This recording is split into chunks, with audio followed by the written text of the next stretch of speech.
Section 4.4, Nonhomogeneous Equations, the Method of Undetermined Coefficients, Part 1. In the previous sections, we were considering equations of the form ay double prime plus by prime plus cy equals 0.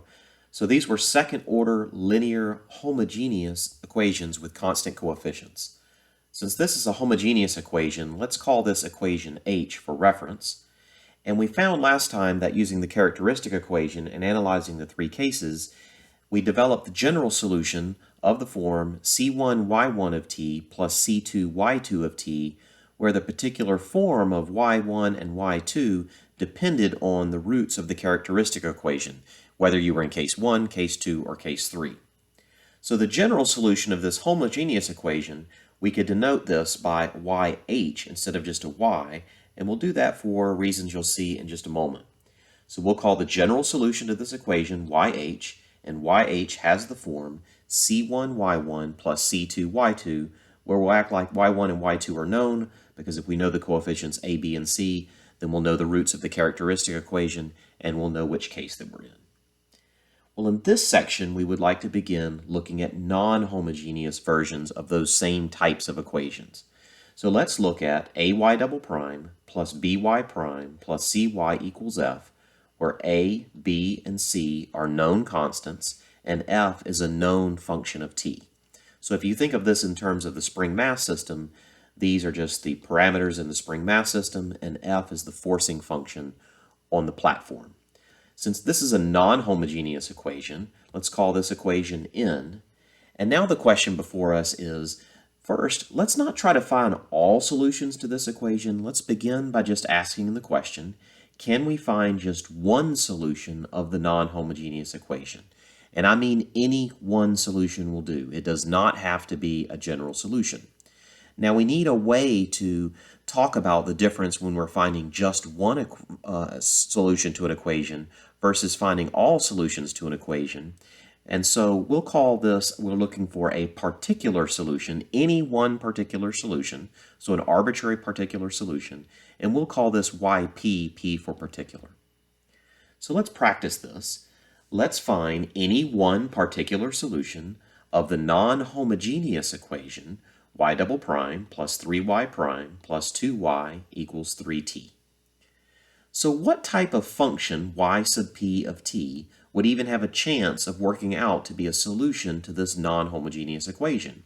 Well, if you think about it, whatever function we choose for y, and we calculate its derivative y prime, because if we know a form for y, we would put y prime here, we would put y double prime here, and then what we're demanding of that y is that when we combine all of this, it'll end up being 3t. So it has to end up, when you combine these three things, you have to get a linear function of t.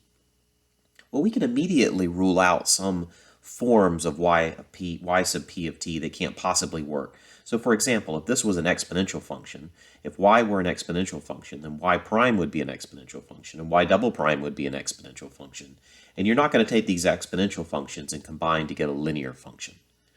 Similarly, if you had a trigonometric function like a sine or a cosine or a tangent, and you were to put the function's first derivative and the function's second derivative, these aren't going to combine to give us a linear function in t.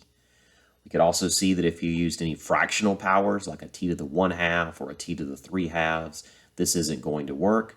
You could see if you used negative powers like t to the -2 or y equals t to the -3/2, that's not going to work. And so what could we really even attempt reasonably? Well, a polynomial seems to work. It seems like if we take a polynomial, we take its first derivative, we'll get a polynomial. We'll take its second derivative, we'll get a polynomial. Of course, the degree of the polynomial goes down with every derivative that we take, but it seems like we at least have a fighting chance to be successful if we guess y sub p of t to be a polynomial. Okay, well, if it's going to be a polynomial, then what degree polynomial should it be? And this is admittedly sort of an educated guess, and we're going to just make a move and we're going to see if it works out. And looking at the form of our f of t, and this is going to be a theme throughout this entire section, is we want to be guided by the forcing function. So the type of function that we see as the forcing function is going to inform us as to what type of guess or form our y sub p of t should take. So we're going to, since this is a linear function of t, we're going to guess a general linear function of t, and we're going to see if it works out. So what does it mean for it to work out? If we guess this form, then it must be that when we plug this back in, if it's really a solution, when we plug y back in here, y sub p back in here, here, and here, we simplify this side, then the left-hand side must equal the right-hand side in order for it to be a solution. That means we must be able to find, if this is really going to be a solution, we must be able to find numbers a and b such that when we substitute them here, this will be a bona fide solution to our given non-homogeneous differential equation. In other words, what are the coefficients, if any, which result in y sub p equals at plus b being an actual solution to that given equation? Well, let's just go through the motions and find out. So we start with our differential equation. We know that it needs to be true. We're going to plug in y sub p of t equals at plus b, and we'll need to determine what those coefficients are. And you could see that this is why the name of this section is Undetermined Coefficients, is because the motif here is we're going to guess a form for our y sub p of t, and then we're going to try to calculate the coefficients that make it actually a solution. So if we put in our if our y sub p is at plus b, we know we need to put that in here, here, and here. We see we need to take a first derivative and a second derivative. So we'll go ahead and pre-calculate those. If yp is at plus b, then yp prime is a, and yp double prime is 0. So where we see a yp, we'll put an at plus b. Where we see a yp prime, we'll put an a. And where we see a yp double prime, we'll put a 0. That's what's happened on this line after you take the derivative. So this is y prime, y double prime. Here there's nothing to do, so we'll distribute the 2. Here we take the derivative, we get an a. Here we take the second derivative, we get a 0. So now if you stare at this, if we combine our like terms, so here you have just a 2a times t.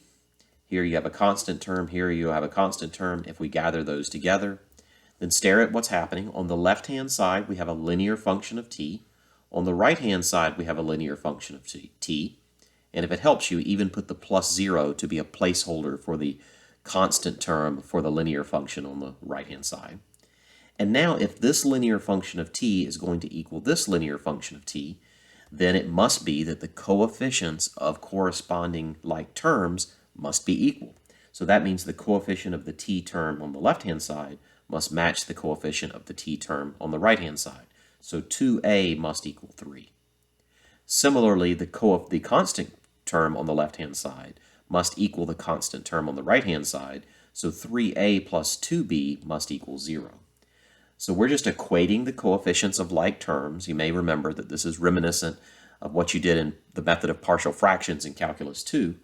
And so that gives us 2 equations and 2 unknowns. So we said that 2a has to be 3, we'll write that down. 3a plus 2b has to be 0, we'll write that down. We get 2 equations and 2 unknowns, 2 linear equations and 2 unknowns. You can use your favorite method to solve this. Well, we get a almost for free. A is 3 halves. Once we know that a is 3 halves, we can substitute it back in here. We can solve for b, and we get that b is minus 9/4. Okay? So now that we know the numerical values for a and b, we need to remember what we were even doing in the first place. We had guessed a solution of this form. We have now found the values of a and b that make this a solution. So we will substitute those values back into our template, and we'll see here that the particular solution of the non-homogeneous equation that we were looking for, it does have the form of at plus b, but we know it takes the particular form when a is 3 halves and b is minus 9/4. So our particular solution is 3 halves t minus 9/4. Now, I'm not claiming that this is all solutions to our differential equation. I'm not claiming that there aren't other solutions. We're just claiming that this is one solution to our non-homogeneous differential equation. Okay, so the key here is how do we correctly deduce the form of the yp by looking at the form of the f of t? And this is sort of the art form to the method of undetermined coefficients. It takes a little bit of getting used to. It takes a little bit of practice. You have to understand some guiding principles, And I think those guiding principles are best understood by just looking at several examples and talking our way through them. Okay? So here, let's take a look at the differential equation. And for all of these examples, I'll just keep the left-hand side of the differential equation the same, because what we're really looking at is when f changes, how does that change our template or our form of the yp? So if we had y double prime plus 3y prime plus 2y equals 3t squared, what form of y sub p of t should we take? Well, it turns out, since the right-hand side is a second degree polynomial, it's quadratic in t, you might think that it's enough to just guess a general square function, but it turns out that that's not enough. If you see a square function on the right, then you must guess a general second degree polynomial. So you must guess at squared plus bt plus c. That's just what the theory of undetermined coefficients says. So even though you don't see the t term and you don't see the constant term, you still have to guess this general second degree polynomial. All right, how about another guess? Well, here on the right-hand side, we see that we get a third degree polynomial. We realize that it's missing like the second degree term, but that's okay. It's a third degree polynomial. So the theory says that what we should do is guess a general, full-blown third degree polynomial as our yp. So we have to guess the full third degree polynomial, even if the terms are missing. Okay? So in general, if you have a polynomial of degree d, then in general you need to guess a full polynomial or a general polynomial of degree d with all the lower order terms. Okay? It can't be just the higher order terms, it has to be all the terms, starting at degree d and counting all the way down to the constant term.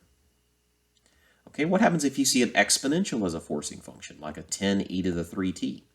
Well, your first guess should be a exponential function of the same argument. So if this is an e to the 3t, we should guess a constant times e to the 3t.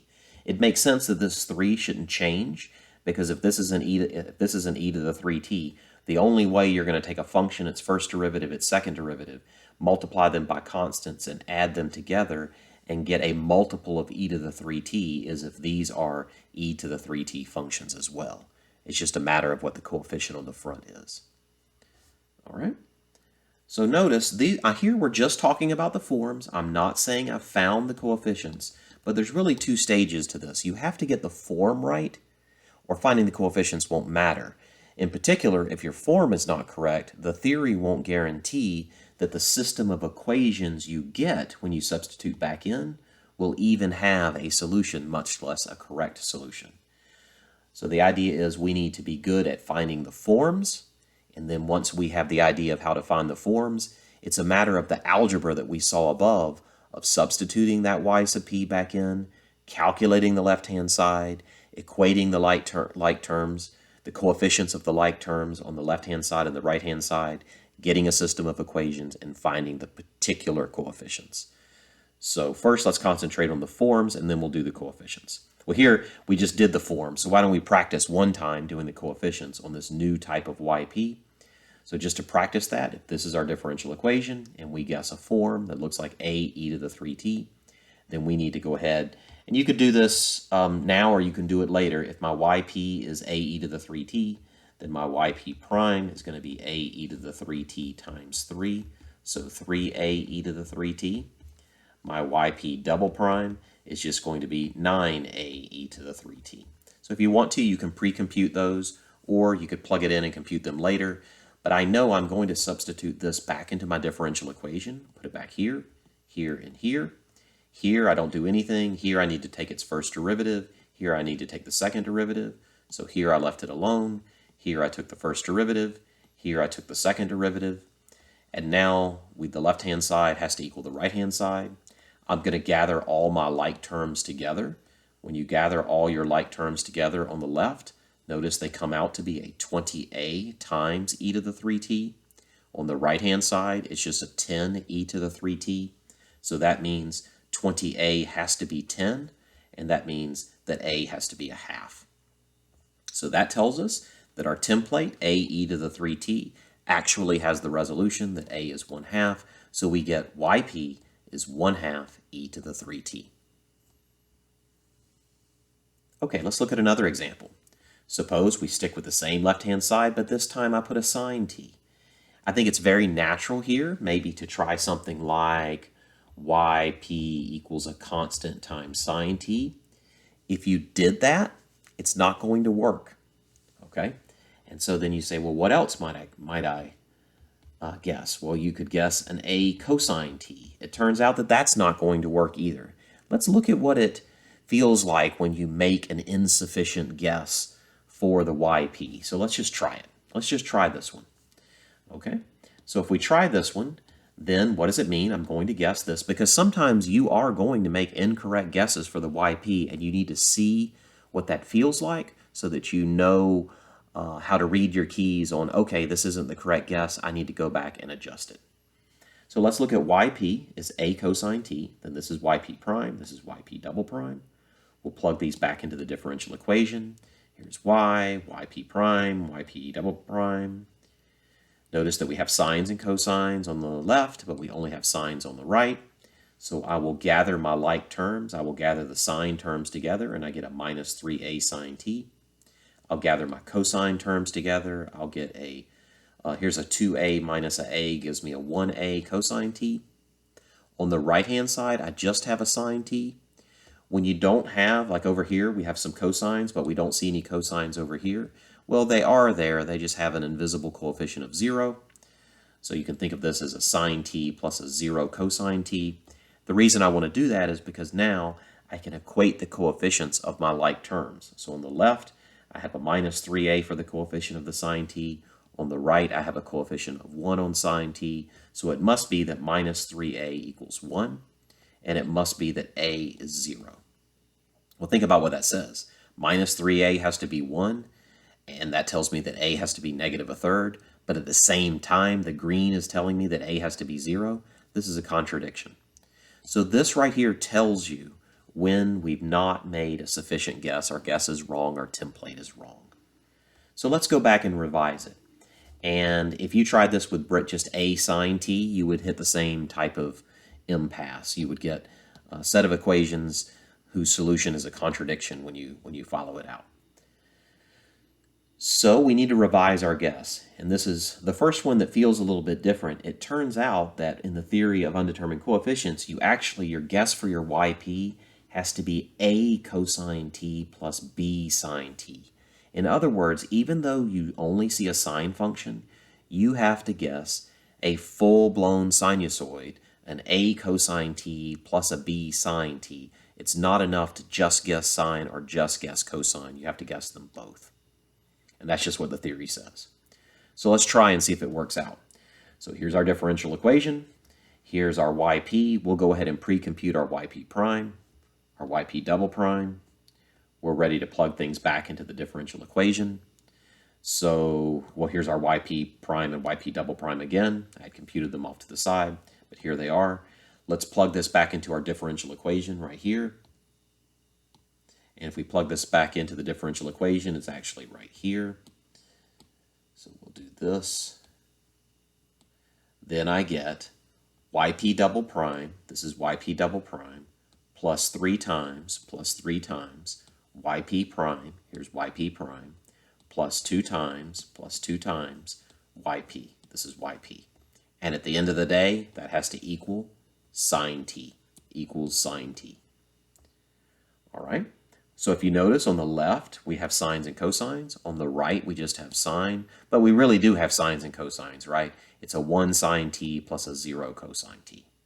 So why don't we collect all of our cosines together? If you collect them, you'll see that you get a plus 3b. If you collect the coefficients of your sine terms, you'll see that you get a minus 3a plus b.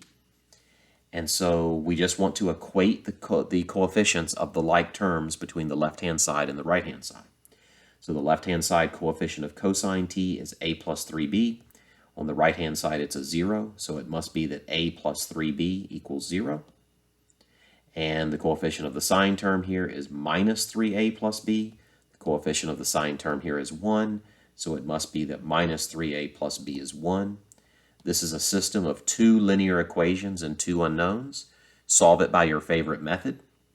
Substitution, elimination, using a small little matrix, it doesn't matter, whatever your favorite method is. But when the algebra dust settles, here's some work here. When the algebra dust settles, you get that b is 1/10 and a is minus 3/10. So that says if we return back to our form, if we return back to our guess, we've now found the numbers for a and b that make it a particular solution. So we'll plug those in. A is minus 3/10 and b is 1/10. So this is the particular solution to the non-homogeneous problem that we were after. Okay, I think you've seen by now that finding the coefficients is just an algebraic exercise. I mean, it's a little bit of calculus, but mainly an algebraic exercise. What we really need to focus on is making sure we get the correct form at the beginning, because if we don't get the correct form at the beginning, we won't be able to find the coefficients. So in the next examples, I'll just concentrate on finding the form, and I'll leave it to you to find the coefficients. In the homework, sometimes they ask you for the form, sometimes they ask you for the actual solution, and the actual solution you would need to find the numerical values of the coefficients. But right now, let's just concentrate on the form. So if you had y double prime plus 3y prime plus 2y equals t squared e to the 3t. So now this is kind of a combination of two types of things we saw in an earlier example. So if we just kind of naively proceed, you would say, well, you told me when I see a t squared, I should guess a full-blown second-degree polynomial. When I see an e to the 3t, I should guess a constant times e to the 3t. I've already used the letters a, b, and c, so I'll use d here. And it turns out that this is actually, you have too many constants in here. And the way to think about this is, notice if you did guess this, then you could just distribute this term across. And when you do, you get this. And if you stare at that, do we really have 4 constants in here? Do we really have 4 degrees of freedom in here, or do we have 3? So notice, a times d is just a constant. B times d is a different constant. C times d is a different constant. We really only have 3 constants in here. We don't have 4. And it's important for your equations to be solvable when you go to find your coefficients that you don't have more constants than you're supposed to. So you have to be careful about just throwing constants around to try to cover yourself, and then you end up with more constants than you're going to be able to solve for. So hopefully you can detect it by looking at this. We write down what we thought here, we write down what we thought here, we multiply this out, we see that there's really only 3 different terms, and so we'll rename this, my guess will be at squared plus bt plus c. That d didn't really add anything new to the mix, and that would be the form. Okay, let's keep going. Suppose you took y double prime plus 3y prime plus 2y equals an exponential times a cosine. Well, if you just naively proceeded, you would say, well, I should guess an a e to the 3t for this. And for this part, I know I have to guess sines and cosines, so maybe I'll guess a b cosine. I've already used the letter a, so b cosine 2t plus c sine 2t. And now we always have to check, do I have more constants than I really need? Notice if I multiplied this out, I would get an AB e to the 3t cosine 2t plus an AC e to the 3t sine 2t. I really only have 2 terms here. I don't need 3 constants to cover 2 terms. So we see that this was really superfluous. We can do away with this one, and we can just use this as our form. This would be the appropriate form. All right. As a last example, let's look at y double prime plus 3y prime plus 2y equals e to the minus t. So if you just follow what we've said before, you would guess, for the yp, you would guess an a e to the minus 3t. And now let's actually go ahead and try to find this coefficient. Let's try to find the value of a. Well, I know that I need to find y prime and y double prime. So I'll pre-compute y prime and y double prime. I'll plug them back into my differential equation. Y double prime plus 3y prime plus 2y equals e to the minus t. We'll gather our like terms on the left-hand side and combine them. If you do, everything cancels. You get a 0 times a e to the minus t. And on the right, you get a 1 e to the minus t. How on earth is this possible? because how can 0 e to the minus t equal 1 e to the minus t? This is impossible. And there are no calculation errors here. You have followed the instructions of everything that I've taught you so far. So this just shows you, the question is, what went wrong here? This just shows you that you have to kind of put an asterisk next to everything that I've said, that sometimes you make all the choices that I've said, and there's something going on behind the scenes that's going to make you have to alter your choices. And let me show you what I'm talking about. What's going on here has to do with the relationship between the non-homogeneous equation and the homogeneous equation. So put this to the side for a moment, and let's look at the associated homogeneous equation where the forcing function is 0. If we do that, the associated homogeneous equation is y double prime plus 3y prime plus 2y equals 0. Now this is a 4.2, 4.3 problem. Let's go ahead and solve this. Just humor me. Let's go ahead and solve this. If we do this, we would do it with the characteristic equation. So we would get r squared plus 3r plus 2. We factor that and find the roots. We see that we get distinct real roots, so we're in case 1. If we're in case 1, then I know my solution looks like c1e to the r1t plus c2e to the r2t, and so this is my general solution. I need to make a distinction between the solution to my non-homogeneous problem up here and the solution to my homogeneous problem right here, and I'll always do that by subscripting the homogeneous problem solution with an h. So let's call this YH is C1e to the minus 2t plus C2e to the minus t. And here's what's going on. Our guess, let's see if I can fit this on the screen at the same time. Our original guess for YP replicated some part of YH. In other words, what I mean by replicated is if you look at this YP, it's a constant times e to the minus t. And a constant times e to the minus t was already accounted for in the homogeneous solution. So what the theory says is that in order for the method of undetermined coefficients to work, as I've explained it thus far, is your yp cannot replicate any term in the homogeneous solution. In other words, yp needs to be linearly independent from all the terms in YH. That's what I mean by replicate. This is just a scalar multiple of this. So they're not linearly independent. And so what that says is we really, in order for the YP that we guessed to actually work, we need to be guaranteed that it's linearly independent from all the terms in YH. Now that was the case in all the examples that I did before. I sort of ambushed you with this example. And what that means is we are going to have to write down YH, solve the homogeneous problem, before we can make our final guess for our YP, because we always have to be assured that our YP is not replicating anything in YH. Okay? How do you fix? So when we do see replication, when we do see that our initial guess here looks like something that's in YH that is linearly dependent with something in YH, how do we fix it? So first we know how to spot it. This is definitely linearly dependent with this. It's fine with this. Is what we're going to do is we're going to take our old guess and we're going to revise it, and we're just going to multiply that term by a t. So it sort of feels like what happened in case 2 of the characteristic equation. We're going to take what we started with, we're going to multiply that guess by t. All right, and I realize that I'm just sort of pulling that mathematical rabbit out of the hat, and I have not explained why this is true, but this is part of something that's going to be proven in just a couple of sections, so just sit tight on that. So the way we revise our guess is to, if we have a linear dependence with YH, we take the YP that follows the structures that we were talking about before, and we just multiply it by t. Now this is linearly independent from this, and so once it's a linearly independent guess, it's going to work. And the theory says that if you multiply this by the smallest power of t, which makes it linearly independent, then that will be the guess that you want to use. All right, that's something we're going to explore a lot more in the next section, but you're going to see a little bit of it in this section.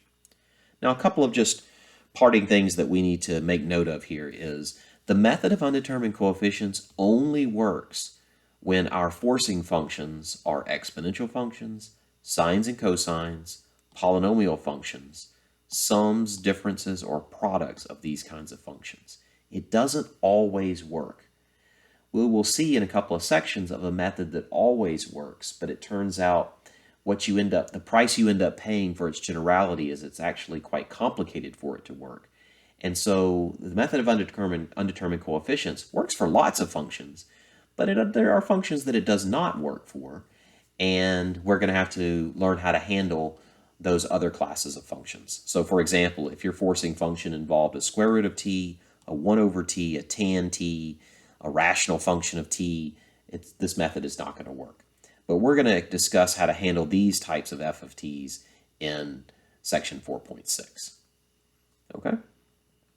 Just to give you as one final example of when you have this replication and you need to adjust your guess, suppose we were solving y double prime plus y equals cosine t, and we just wanted to find a particular solution. So naively, if we were going to write down our yp, you might say, well, I see a cosine here, so I'm going to guess an a cosine t plus b sine t. It turns out that if you tried that, you're going to reach an impasse. You're going to get a contradiction, and that's because this guess isn't correct, and it's not correct because it replicates something that's in YH. But you would never know that without looking at YH. So one of the things you want to add to your repertoire here is when you start to solve an equation by the method of undetermined coefficients, you want to go off to the side and you want to write down the homogeneous solution. So this is just more practice with 4.2 and 4.3. So if I look at the associated homogeneous version of this equation, I write down the characteristic equation, I get the roots. Here they're plus or minus I, so my alpha is 1 and my beta is 1. I write down the YH. You can now see why this guess was doomed to fail. If you look at this term is linearly dependent with this term. It replicates this term. And even worse than that, this term does as well. So both of these terms failed, and it's enough for just any one term to fail. So that's why this was not going to work, and we need to revise. So when we revise our guess here, what we want to do is take our old guess, and we'll just take the whole thing and we'll multiply it by t. And when we multiply it by t, if you say, well, how do I know if that's still linearly, whether that's linearly independent or linearly dependent with the pieces of YH, we'll just multiply this out. Look at this term. Is this term linearly dependent with either one of these terms? In other words, is it a constant multiple of either one of these terms? Well, if you look at this is a t cosine t, and this is just a cosine t. These are linearly independent. If you still don't see that, you could calculate their Wronskian. But this is not a scalar multiple of this, a constant scalar multiple of this. This is not a constant scalar multiple of this. So these pieces are both linearly independent. So that says, yes, this guess works. And that follows the pattern that when your initial guess, according to what I've told you so far, doesn't work, it's going to not work, assuming you did all the calculations correctly, it's going to not work precisely because there's some linear dependence issue with the pieces of YH. And the way you resolve that is by taking your guess and multiplying it by t. If that's still linearly dependent, you would multiply it by t again, which is the same as multiplying your original guess by t squared. If it was still linearly dependent, you would multiply by t cubed, and you just keep bumping the power on t up until the theory says if you bump it up sufficiently high that you will get a linearly independent yp, one that's linearly independent from YH. And in practice, you won't have to bump this up very many times at all. So that's how you handle when you do get replication. We'll expand on this method in a second part in the next section, but for now, get some homework, get some practice in the homework so that you can guess both the form and you can practice calculating the coefficients by equating like terms.